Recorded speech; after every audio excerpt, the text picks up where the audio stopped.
warahmatullahi wabarakatuh. Pelajaran kali ini adalah Al-Quran Surah At-Tin. Orang Islam yang membaca Al-Quran tergolong manusia beruntung dan istimewa. Mengapa? Karena Al-Quran adalah mukjizat terbesar dan teristimewa di antara mukjizat yang diterima Nabi Muhammad SAW. Dari sekian banyak mukjizat yang diturunkan Allah Subhanahu wa Ta'ala kepada Rasul-Nya, Al-Quran ini yang disampaikan kepada kita bahkan hingga hari kiamat nanti.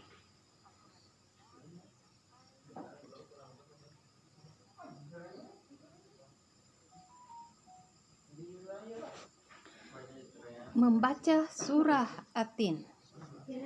Tata cara membaca Al-Quran dimulai dengan istizah dan basmalah. Kemudian cermati dengan baik Al-Quran surah At-Tin berikut ini. Bagi yang sudah lancar membaca, langsung saja membaca dengan tartil. Tartil artinya membaca sesuai dengan kata, tanda, dan harakat. Bismillahirrahmanirrahim. Wattini wazzaitun waturi sinin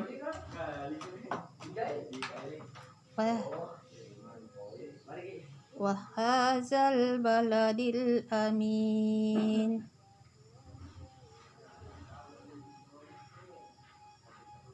Laqad khalaqnal insana fi ahsani taqwim summa radadnahu asfala safilin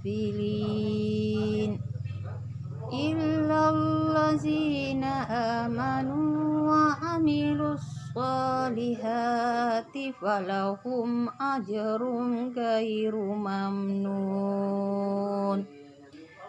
wa ma yukazzibuka ba'du biddin alaisallahu bi ahkamil hakimin.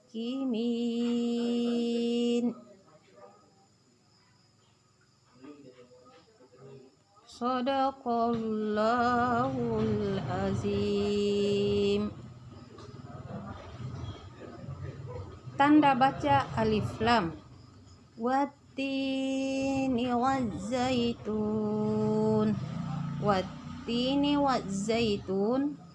Kenapa alif lamnya tidak dibaca? Karena di dalam ilmu tajwid alif lam itu disebut asyamsiyah, yaitu menghilangkan alif lam walaupun huruf tersebut tercantum di dalam ayat. Ayat kedua. Mengapa dinamakan At-Tin? Mengapa dinamakan surah At-Tin? Surah ini dinamakan At-Tin diambil dari kata At-Tin yang terdapat pada ayat pertama yang artinya buah tin.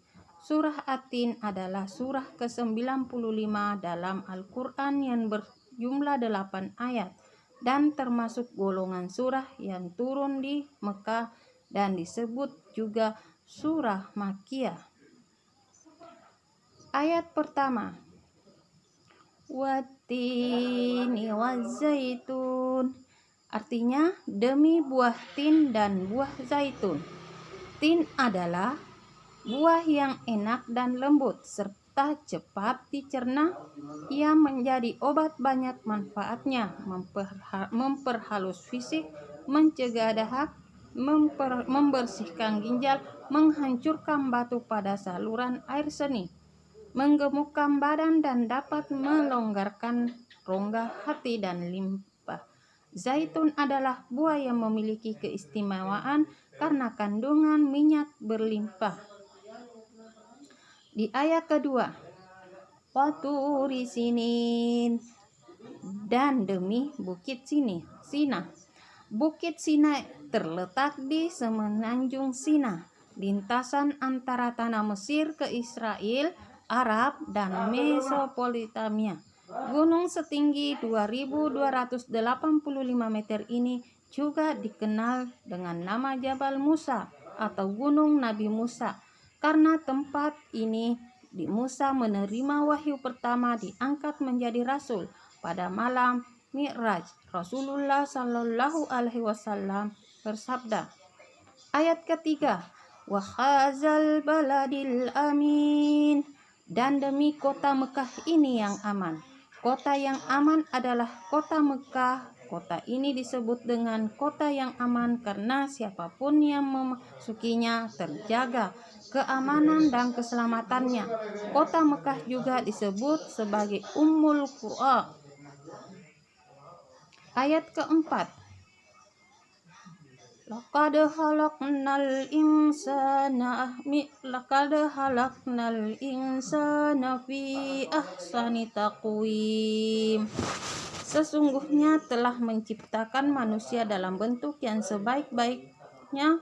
Allah Subhanahu wa Ta'ala menjadikan manusia dalam sebaik-baik bentuk. Proses kejadian manusia tidak sama dengan kejadian makhluk lainnya. Manusia memiliki akal, jasmani, rohani, dan nafsu. Anggota tubuh manusia serasi seimbang sehingga tampak indah, cantik, dan mudah melakukan kegiatan, sedangkan hewan hanya memiliki jasmani dan nafsu saja. Manusia harus mampu menjaga keseimbangan yang dimilikinya agar supaya menjadi mulia. Apabila manusia mengutamakan nafsunya, maka ia lebih keji dari makhluknya.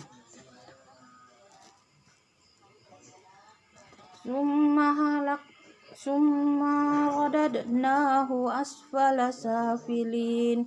Kemudian kami kembalikan dia ke tempat yang serendah-rendahnya atau neraka. Allah Subhanahu wa Ta'ala. Ayat ke-6. Innal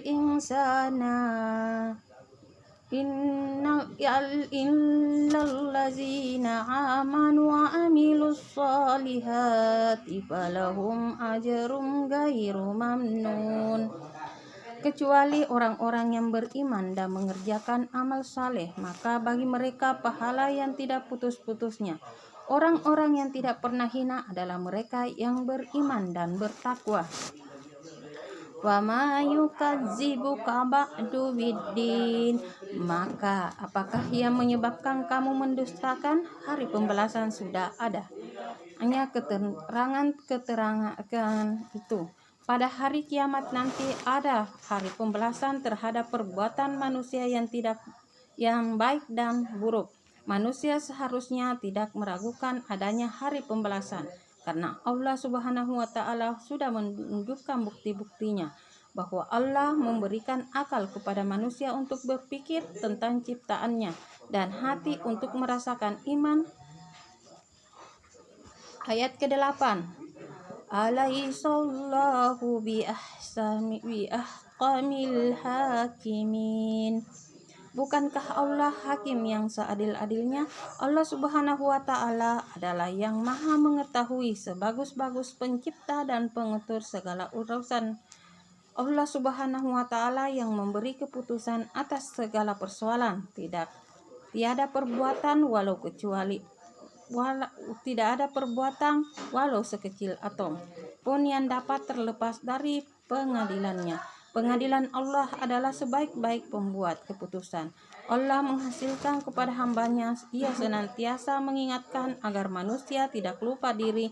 Jika ternyata manusia melakukan dosa, maka ia akan musnah. Kesimpulan, isi pokok surah At-Tin menjelaskan perintah untuk bersyukur kepada Allah yang telah menciptakan makhluk seperti manusia dan alam semesta dengan sempurna. Maka dari itulah disuruh mengajarkan manusia untuk mensyukuri nikmat yang diberikan oleh Allah Subhanahu wa Ta'ala. Demikian, sekian dan terima kasih.